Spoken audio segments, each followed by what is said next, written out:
Well, while the weather is lovely, I thought I might as well do a quick update on the car because I realise I haven't done it in such a long time.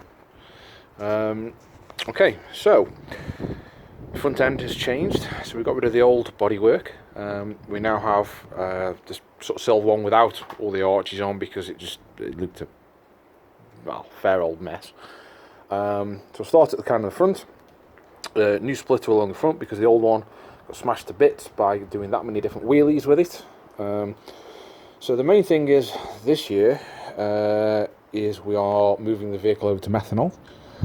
The last long video on this, I think I said that we just got into the 10s and the goal for the car was 9s. Well, we've now been 8.9 at 156, still on relatively low boost. So, the car's fairly quick. But, as I say, it did have a lot of problems with the wheelies. So what we've done this time is we've removed the factory fuel tank and we've put one, let's put this down a sec. There we go. We put one at the front, again to shift the weight further forward, because you could either have 20 kilos there or 20 kilos there, and effectively anything you can move further forward with the rear axle will help against wheelies. And it means you run less ballast at the front. When we ran that 8.9, we were about 120 kilos heavier than this car is at the moment. This is how far I've gone on the weight reduction over Christmas.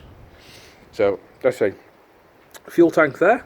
We've also now got, it's pretty hard to see, but just there is an Aeromotive 7-gallon per minute pump.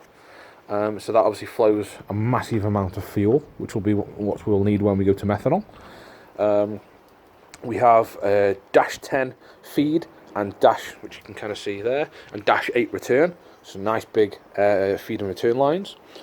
In the front, it's again a bit hard to see, but that is a steel plate. It travels a weight plate that goes all the way around the front and stops about here. And on top of that, we've then bolted weights there. There's a total, there's a pack there, a pack there, a pack there, a pack there. It's about 37 kilo of weight plus 15 kilo for the weight plate itself. Again, because I used weights for like dumbbells, the actual weight of it is written on it, so I can easily know how much I'm adding or how much I'm taking away. And I can easily unbolt them, each individual one at a time, to tune the car to work out what's the minimum weight I can get away with to survive.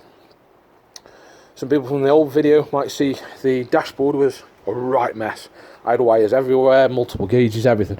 I've cleaned it up this time, so now I just have some simple buttons to show you in a moment. And again, the loom is a lot more simpler. Inside, it's fairly similar as you last saw. But we've obviously lost an AFR gauge and we've just got a bit more similar on the buttons. We do have a shift light on here that comes on at 9,000 RPM, just so that at least I know where effectively know where to change gear. Big one though is that gear stick is different than it was last time, and if you can read what it says there, you know what I've got. So we've moved from the standard PG1 H pattern to a Quaife 6-speed sequential.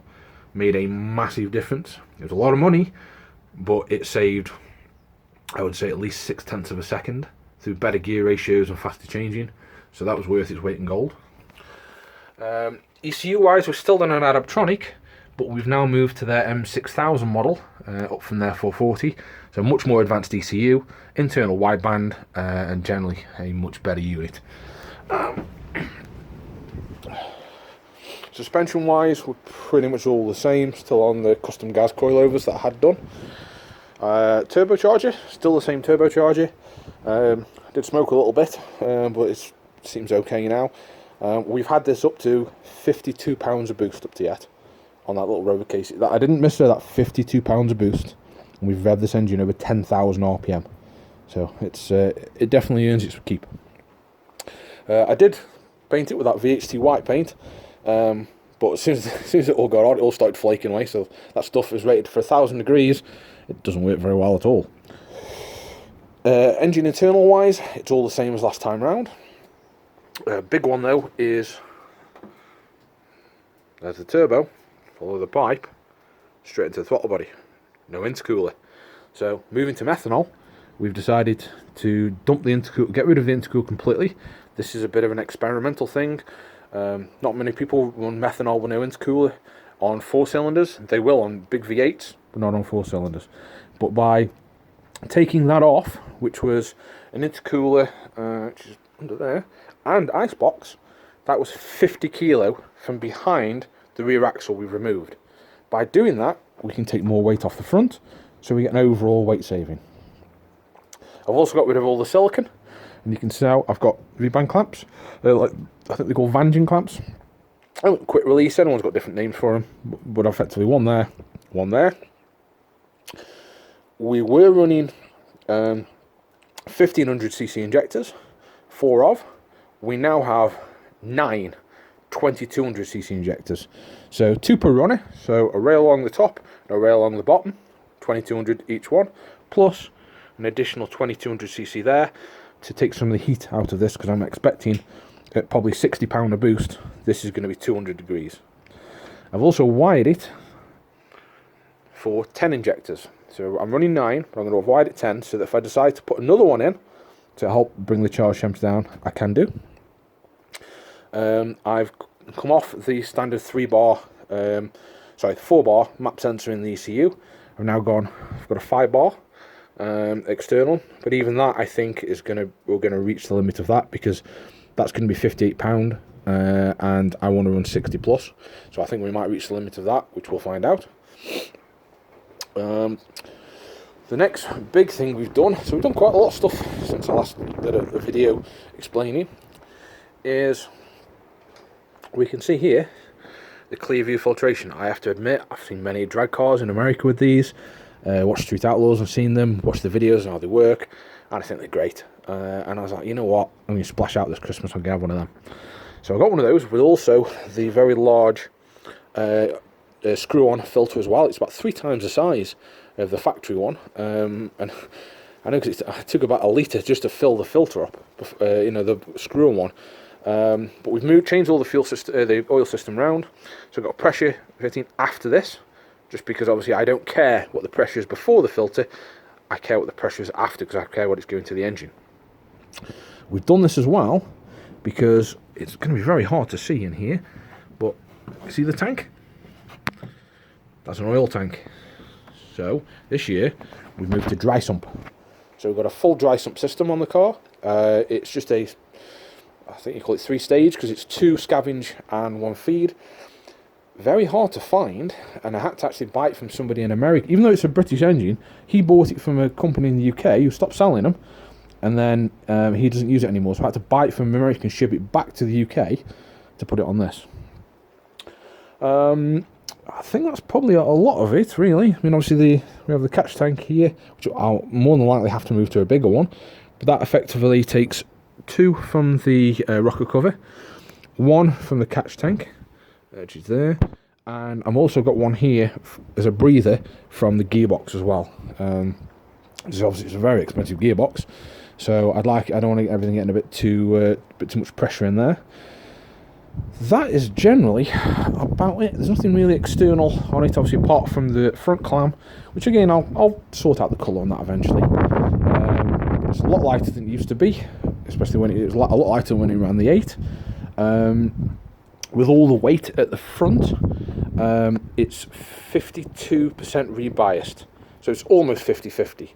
With none of the weight at the front, it's 58%, which is what the percentage was when it ran the 8.9, and that was with a 1.30 60 foot.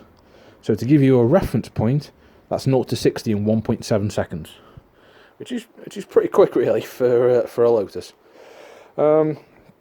So sort of plans this year. Door slammers is in May. I entered door slammers last year and I broke the gearbox, which caused me to go out in the first round.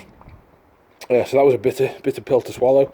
This year I've made changes internally to the gearbox to try and strengthen it up, and from that we should be able to hit it a hell of a lot harder and be a lot faster. With the weight saving, and assuming that the methanol works as I believe it should, if we can maintain the same sort of power around 650 horsepower, but with a big drop in weight, low eights is what I want. I believe the car is capable of it. So if we can do, you know, like an 8.3 at 165 or something like that, I feel that that's getting to the point of where the combination is reaching its limits, but also it's a good representative of what it can do. Yeah, I think that pretty much covers everything. We'll see how this year goes. Oh, and different garage now. I've got a double garage, so got my own house finally. That's nice. And yeah, if anyone got any questions, please let me know. I'm not all that great at this, so I just thought I'd do a little quick update so that people know what's happening with it. Because some people, I'm guessing, follow me on YouTube, which I don't really post much, but most of the stuff I'll post on Facebook. There she is. Hopefully this year we'll do well and represent the car pretty good. So, thank you very much.